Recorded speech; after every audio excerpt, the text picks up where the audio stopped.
Hello friends. आज हम देखेंगे इंटेस्टाइन या एंटेरॉन। इसी को हम एंटेरॉन भी कहते हैं, इंटेस्टाइन को। हम आज का जो लेक्चर है वो इंटेस्टाइन एज ए होल देख रहे हैं। इसमें हम स्मॉल इंटेस्टाइन भी देखेंगे, लार्ज इंटेस्टाइन भी देखेंगे, इसके कलेक्टिवली फंक्शन भी देखेंगे और कलेक्टिवली इसके डिसीज भी देख लेंगे, अप्लाइड भी देख लेंगे। इसके अंदर जो इंपॉर्टेंट टॉपिक है जैसे अपेंडिक्स है ना, जो पूछा जाता है मेकल्स डायवर्टिकुलम में, वो अपन बाद में एक एक्स्ट्रा लेक्चर लेके देख लेंगे। और अभी एज ए होल हम इंटेस्टाइन देखेंगे। तो इंटेस्टाइन है क्या? इंट्रोडक्शन हमेशा की तरह ये इसलिए इंपॉर्टेंट है कि अगर आपने इसको अभी आपके कंसेप्ट क्लियर कर लिए तो आपको आगे पढ़ने में दिक्कत नहीं आएगी। इंटेस्टाइन एज ए होल भी इंपॉर्टेंट है क्योंकि जब वाइवा वगैरह होता है, प्रैक्टिकल एग्जामिनेशंस होते हैं, जब डिसेक्शन करते हैं तो उसमें हमको सारी चीजें याद होना चाहिए। तो बेसिक कंसेप्ट क्लियर हो उसके लिए हम इंटेस्टाइन या एंटेरॉन के बारे में आज हम बात करेंगे। तो इंटेस्टाइन जैसे मैंने आपको बताया कि हमारा इसोफेगस है। Is it clear? This is oesophagus. अब यहां से हमारा स्टमक हुआ। अब स्टमक के बाद जो पाइलोरिक एंड है स्टमक का, यहां से हमारी स्टार्ट होती है इंटेस्टाइन। तो सबसे पहले हमारा ड्यूडिनम बनता है। ठीक है, ये ड्यूडिनम गया और ड्यूडिनम के बाद इलियम है, सॉरी जेजुनम है, देन इलियम है। दिस कन्वोल्यूटेड जो ट्यूब है टोटल, है ना, ये पूरा जेजुनम एंड देन इलियम। और ये इलियम जो है हमारा कहां पर जुड़ता है? आके सीकम के ऊपर। और सीकम क्या है? लार्ज इंटेस्टिन का स्टार्टिंग पॉइंट है। This is caecum. तो ileocaecal junction, this one is ileocaecal junction. ये अपेंडिक्स लटक रहा है यहाँ पर। ठीक है, और फिर हमारा अपर ऊपर की तरफ जा रहा है असेंडिंग कोलन, और फिर अपर एब्डोमेन में जो हॉरिजॉन्टली चल रहा है वो ट्रांसवर्स कोलन है, और फिर लेफ्ट साइड में जो नीचे की तरफ उतर रहा है डिसेंडिंग कोलन है, और फिर एस शेप्ड जो होता है हमारा सिग्मॉइड कोलन है, फिर रेक्टम और देन एनल केनाल। ठीक है, तो ये हमारा जो बेसिक कंसेप्ट है इसके बारे में हम आज बात करेंगे। तो इंटेस्टिन का इंट्रोडक्शन के अंदर आप लिखेंगे कि intestine is a continuous muscular tube extend from pyloric end of stomach to the anus. यहां तक ये स्टमक, ये सॉरी, ये आपका इंटेस्टाइन है। ठीक है, इट इज द लार्जेस्ट या it is the longest part of the digestive tube which helps in digestion, absorption and faeces formation. तीन में अपनों को हेल्प करती है। देखो, डाइजेशन में करती है, ठीक है, और एब्जॉर्प्शन में करती है कि जो हमको बॉडी की जरूरत है जिन चीजों की वो वापस बॉडी के अंदर लेना, एब्जॉर्प्शन, और फीसिस फॉर्मेशन या जो स्टूल है ना, वेस्ट प्रोडक्ट है, उसके फॉर्मेशन में। ये तीन बेसिक फंक्शन है इसके इंटेस्टाइन के। Is it clear? तो ये हमारा इंट्रोडक्शन हो जाएगा। अब हम बात करेंगे इसकी डिवीजन की कि हमने इंटेस्टाइन को कितने भागों में बांटा है या इसके कितने पार्ट्स होते हैं, डिविजन्स। तो मोटे मोटे देखें तो इसमें दो पार्ट होते हैं। एक होती है हमारी स्मॉल इंटेस्टाइन और एक होती है हमारी लार्ज इंटेस्टाइन। ठीक है, स्मॉल इंटेस्टाइन के अंदर आपका जो पोर्शन कौन सा आ जाएगा? ये हमारा जो स्मॉल इंटेस्टाइन है ये डाइजेशन और एब्जॉर्प्शन में हेल्प करती है, जबकि जो लार्ज इंटेस्टाइन है वो हमारा water absorption plus waste product formation या वेस्ट एलिमिनेशन इसमें हेल्प करती है। अब इसी के अंदर आप लिख सकते हैं कि in addition to diarrhoea and dysentery, जब भी हम डायरिया और डिसेंट्री की बात करते हैं तो हमारे दिमाग में इंटेस्टाइन आती है, आते आते कि आंतों से संबंधित, it is related with the diseases related with the intestine, तो डायरिया एंड डिसेंट्री। बट इसके साथ साथ intestine also suffers from bacterial infections like typhoid fever, tuberculosis plus parasitic infestation, है ना, पैरासाइटिक इन्फेक्शन। इसके अंदर आपका round worm and tape worm infestation होता है। एक इन्फेक्शन होता है जो बैक्टीरियल होता है, वायरल होता है, और एक इन्फेस्टेशन होता है। तो इन्फेस्टेशन पैरासाइट्स से होता है। इन्फेस्टेशन, तो टर्म्स हमेशा क्लियर होना चाहिए माइंड में, है ना। इन्फेस्टेशन पैरासाइट्स होता है, तो इसमें राउंड वर्म, टेप वर्म आप पढ़ चुके, बचपन में पढ़ा, मतलब 11 12 से पढ़ के आ रहे हैं आप लोग, है ना। तो ये इन्फेस्टेशन होता है और इन्फेक्शन बैक्टीरियल होता है जैसे टाइफाइड, ठीक है, या आपका ट्यूबरकुलोसिस। ठीक है, तो ये अपनी हम डिविजन्स के अंदर बात करेंगे। अब इसके अंदर लिखें तो good and healthy eating habits definitely prevents the conditions. अगर आपकी गुड और हेल्दी ईटिंग हैबिट्स हैं तो ये जो डिसीजेस हैं, टाइफाइड है, ट्यूबरकुलोसिस है या पैरासाइटिक इन्फेक्शन से, इससे आप बच सकते हैं। डायरिया, डिसेंट्री, उससे आप बच सकते हैं। अब हम बात करेंगे स्मॉल इंटेस्टाइन की डिटेल के अंदर। ठीक है, तो थर्ड पॉइंट हम लेंगे स्मॉल इंटेस्टाइन। अब स्मॉल इंटेस्टाइन क्या होता है? मैंने आपको अभी बताया कि स्मॉल इंटेस्टिन नेरो और हाईली कॉइल्ड ट्यूब है। यहाँ पर कॉइल्ड मतलब एक दूसरे से उलझी है ना, ऐसे लपटी हुई। क्यों है ये कि it is about 6 metre in length. इसकी जो लेंथ है स्मॉल इंटेस्टिन की ये 6 मीटर है। 6 मीटर समझते हैं, 20 फीट। एक इंसान 5 फीट का होता है, 6 फीट का होता है, ये 20 फीट का है। 6 मीटर या 20 फीट के करीब करीब ये इसकी अप्रोक्सीमेटली लंबाई होती, लेंथ होती है। सोचो कितनी कॉइल्ड होगी, इतनी सी जगह पर कितनी लपटी हुई होगी। ठीक है, कॉइल्ड है तो ये इसकी लेंथ हो जाएगी। अब एक्सटेंशन देखें तो extend from pyloric end of stomach, यहां से स्टार्ट होती है up to the ileocaecal junction. यहां तक ये इलियोसिकल जंक्शन को, क्योंकि जो सीकम वाला पोर्शन है ये लार्ज इंटेस्टिन का पार्ट है, तो यहां पर हम ये कह सकते हैं कि स्मॉल इंटेस्टिन लार्ज इंटेस्टिन से आके मिलती है सीकम के ऊपर। ठीक है, तो एक्सटेंशन क्या कहेंगे हम, extend from pyloric end of stomach to the ileocaecal junction. This is ileocaecal junction, this junction is known as ileocaecal junction. Is it clear?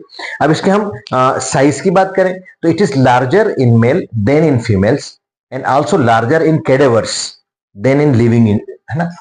तो कैडेवर के अंदर ये ज्यादा लंबी होती है। क्यों होती है? Due to relaxation of muscle tone. Muscle tone इसकी रिलैक्स हो जाती है ना। तो ये अपन के मसल टोन इसकी लॉस हो जाती है due to loss of muscle tone. Cadavers के अंदर ये लंबी होती है और लाइव एनिमल्स के अंदर, जिंदे इंसान के अंदर ये थोड़ी सी कम होती है। तो इसकी साइज की बात करें, फीचर्स की बात करें तो small intestine contents folds of mucous membrane. इसके अंदर फोल्ड्स ऑफ म्यूकस मेम्ब्रेन होते हैं और फिंगर लाइक प्रोजेक्शंस होते हैं जिनको हम विलाई और माइक्रोविलाई कहते हैं। विलाई एंड माइक्रोविलाई, ये इसके फीचर्स के अंदर आ जाएंगे। लेंथ हो गई, एक्सटेंशन हो गया, साइज हो गया और फीचर्स आ जाएंगे। तो फीचर्स के अंदर फोल्ड्स ऑफ म्यूकस मेम्ब्रेन है प्लस विलाई एंड माइक्रोविलाई भी है। स्मॉल इंटेस्टिन के पार्ट्स की बात करें तो इसमें दो पार्ट होते हैं। ठीक है, अपर पार्ट और लोअर पार्ट।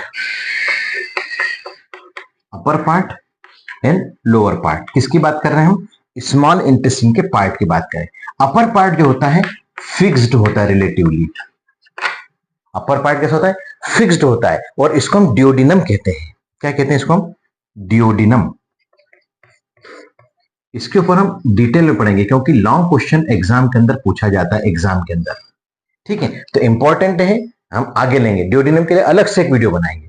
तो अपर पार्ट जो फिक्स्ड होता है डियोडिनम कहलाता है और ये कहें आपकी शॉर्टेस्ट और first section of small intestine है। स्मॉल इंटेस्टिन हम 3 सेक्शन करेंगे, अभी बताऊंगा मैं आपको। तो ये फर्स्ट सेक्शन है जो कि फिक्स्ड है, शॉर्टेस्ट है और इसकी लंबाई अप्रोक्सीमेटली 25 सेंटीमीटर या 1 to 1.5 मीटर के समथिंग इसकी लंबाई होती है। 25 सेंटीमीटर इन लेंथ होता है और मीटर के हिसाब से देखो तो 1 to 1.5, 1 से 1.5 मीटर लंबा होता है और रिलेटिवली फिक्स्ड होता है और फर्स्ट सेक्शन ऑफ इंटेस्टिन है। लोअर पार्ट की बात करें, अपर पार्ट अगर फिक्स्ड है तो लोअर पार्ट मोबाइल है। इसके अंदर मूवमेंट होती है, पेरिस्टाल्टिक मूवमेंट होती है। और इसके अंदर भी हम 2 पार्ट देखेंगे। लोअर पार्ट में अगेन 2 पार्ट होते हैं। अपर 2/5 होता है जो कि जेजुनम कहलाता है और लोअर 3/5 होता है जो कि इलियम कहलाता है। अपर 2/5 जेजुनम और लोअर 3/5 इलियम। तो देखो ये फर्स्ट सेक्शन था इंटेस्टिन का। This is first section of small intestine. Upper 2/5 middle section और लोअर 3/5 इसका फाइनल सेक्शन होता है। हर एक की लंबाई है फर्स्ट सेक्शन की 1 to 1.5 मीटर लेंथ होती है और अपर 2/5 जो जेजुनम है ना, इसकी जो लंबाई है 2.5 मीटर है। 2.5 मीटर। और थर्ड जो पार्ट 3/5 लोअर 3/5 पार्ट है जो कि इलियम कहलाता है, इसकी जो लंबाई है लेंथ है 3.5 मीटर। Is it clear? तो ये आपके parts of the small intestine हो गए। फोर्थ पॉइंट हम देखेंगे features of small intestine. Features of small intestine में 3 मेन फीचर होते हैं इसके अंदर, 3 मेन। ठीक है, एक तो लार्ज सरफेस एरिया होता है इसका, लार्ज सरफेस एरिया। सेकंड जो इसका फीचर होता है वो होता है इंटेस्टाइनल ग्लैंड्स या ग्लैंड्स ऑफ या क्रिप्स ऑफ लिबरकुन कहते हैं इनको हम, है ना, इंटेस्टिनल ग्लैंड्स, आगे बताऊंगा मैं आपको क्लियरली। और इसकी लिम्फेटिक्स होती है, लिम्फेटिक्स ऑफ स्मॉल इंटेस्टाइन या लिम्फेटिक फॉलिकल कह रहे हैं पर लिम्फेटिक फॉलिकल, ये इंपॉर्टेंट है, लिम्फेटिक फॉलिकल्स। तो स्मॉल इंटेस्टाइन के फीचर्स में तीन हम मेनली देखेंगे, लार्ज सरफेस एरिया देखेंगे, इंटेस्टाइनल ग्लैंड्स या ग्लैंड्स ऑफ या क्रिप्स ऑफ लिबरकुन, है ना, आगे बताऊंगा मैं आपको, और लिम्फेटिक फॉलिकल्स। अब हम देखें कि लार्ज सरफेस एरिया कैसे हुआ इसका। For better absorption large surface area is required, अगर ज्यादा एब्जॉर्प्शन करना है तो सरफेस एरिया ज्यादा चाहिए, which is achieved by greater length, तो लेंथ तो है इसकी, and presence of circular folds, इसके अंदर क्या होता है स्मॉल इंटेस्टाइन के अंदर कि circular folds of mucous membrane है, plus finger like projections villi and microvilli है। तो ये जो सर्कुलर फोल्ड्स हैं इसको हम प्लीकेई सर्कुलेरिस कहते हैं। सर्कुलर फोल्ड्स को क्या कहते हैं? प्लीकेई सर्कुलेरिस, सर्कुलेरिस, या इसी को हम वॉल्व ऑफ कर्करिंग्स कहते हैं, इसी को, या वाल्व्स ऑफ कर्करिंग। क्यों वाल्व का है वो भी समझाऊंगा मैं आपको, वाल्व ऑफ कर्करिंग्स, ठीक है। तो ये क्या होता है कि these folds permanent, these folds are permanent and not obliterated by distension. ये जो फोल्ड्स ऑफ म्यूकस मेम्ब्रेन है ये परमानेंट है, लार्ज है, और चाहे आज कितनी बड़ी फूल, चाहे जितनी फूल जाए, ये ऑब्लिटरेट नहीं होते हैं, ठीक है।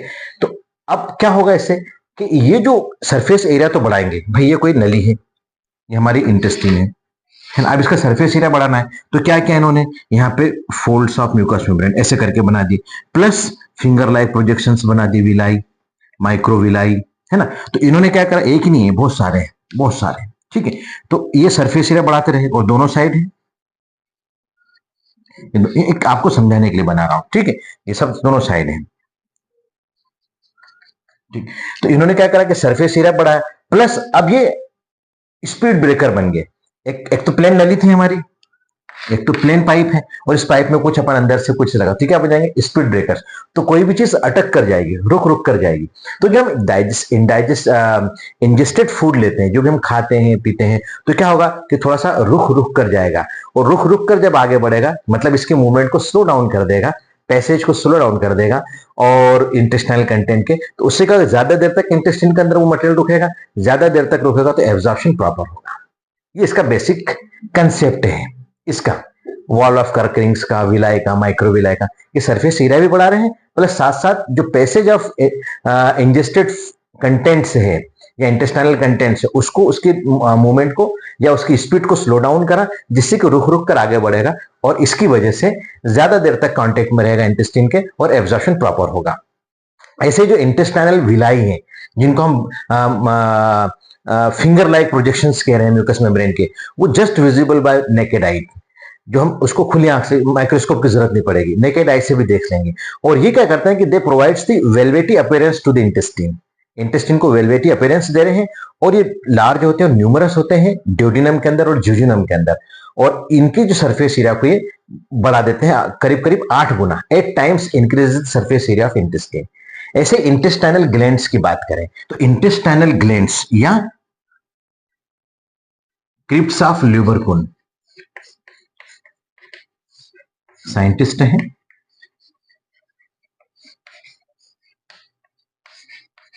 ये जो है क्या है कि these are tubular glands distributed over the entire mucous membrane of jejunum and ileum, jejunum और इलियम के अंदर पूरे इसके अंदर फैली होती हैं, और ये सीक्रेट करती हैं डाइजेस्टिव एंजाइम्स प्लस म्यूकस। जो क्रिप्स ऑफ लिबरकुन है या इंटेस्टाइनल ग्लैंड्स हैं, ट्यूबुलर हैं, जेजुनम इलियम में चारों ओर फैली हुई होती हैं, और ये digestive enzyme plus mucus secrete करती हैं। जबकि ड्यूडिनम के अंदर ग्लैंड्स ऑफ ब्रूनर मिलती हैं, ये कहां मिलेगी, जेजुनम एंड इलियम में मिलेगी, जेजुनम प्लस इलियम के अंदर मिलेगी। और ड्यूडिनम के अंदर जो मिलने वाली हमारी ग्लैंड्स हैं उनको हम ग्लैंड्स ऑफ ब्रूनर कहते हैं, ग्लैंड्स ऑफ, ये इसलिए मैं बता रहा हूं कि एमसीक्यूज जो पूछते हैं वाइवा के अंदर, एमसीक्यू जो मल्टीपल चॉइस क्वेश्चंस आते हैं उसके अंदर हमको याद होना चाहिए, ये छोटे छोटे पॉइंट है, याद होना चाहिए। या वाइवा में पूछ लें आपको, तो ड्यूरनल ग्लैंड्स या ग्लैंड्स ऑफ ब्रूनर जो है ये सब म्यूकोजा के अंदर होती है और ये भी म्यूकस सीक्रेट करती है। ठीक है, ऐसे मैंने आपको बताया कि लिम्फेटिक फॉलिकल्स होता है, 3 बताया था मैंने फीचर्स, लार्ज सरफेस एरिया हो गया। ठीक है, हमने ग्लैंड्स की बात कर ली, इंटेस्टाइन ग्लैंड्स की बात कर ली, अब हम लिम्फेटिक फॉलिकल्स की बात करेंगे। तो लिम्फेटिक स्मॉल इंटेस्टाइन के अंदर जो लिम्फेटिक फॉलिकल्स होते हैं वो मेनली 2 होते हैं, लिम्फेटिक फॉलिकल्स 2 होते हैं। तो एक होता है solitary lymphatic follicles, solitary lymphatic follicles, इसको शॉर्ट के अंदर SLF कहते हैं। और एक होता है एग्रीगेटेड लिम्फेटिक फॉलिकल्स, तो ALF। ये तो लिम्फेटिक फॉलिकल्स 2 में होते हैं, सॉलिटरी लिम्फेटिक फॉलिकल्स और एग्रीगेटेड लिम्फेटिक फॉलिकल्स। ठीक है, जो सॉलिटरी लिम्फेटिक फॉलिकल्स होते हैं ये these are distributed throughout the small and large intestine, दोनों में, स्मॉल और लार्ज के अंदर दोनों में होते हैं। जबकि जो एग्रीगेटेड लिम्फेटिक फॉलिकल्स होते हैं इसको हम पियर्स पैचेस कहते हैं और इलियम के अंदर सबसे ज्यादा होता है। तो एग्रीगेटेड जो लिम्फेटिक फॉलिकल्स होते हैं ये बहुत इंपॉर्टेंट है, पियर्स पैचेस।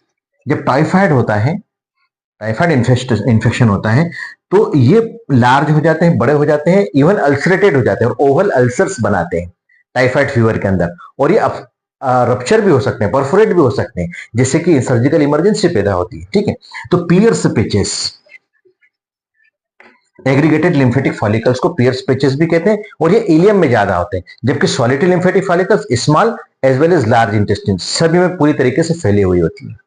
यहां तक समझ में आया आपको? अब हम बात करेंगे लार्ज इंटेस्टाइन के बारे में। Large intestine, small intestine as a whole देखा हमने, अब लार्ज इंटेस्टाइन देखेंगे। छोटा है large intestine, large intestine is a wide and large intestine is wider and shorter than the small intestine. Large intestine is wider and shorter, चौड़ी होती है plus छोटी होती है। देन स्मॉल इंटेस्टाइन, इसकी जो लेंथ होती है अप्रोक्सीमेटली 5 फीट या 1.5 मीटर। लेंथ की बात करें इसकी हम 5 फीट या 1.5 मीटर, मीटर के अंदर इतनी होती है। Is it clear? इसकी लेंथ की बात करें, इसके फंक्शन क्या है?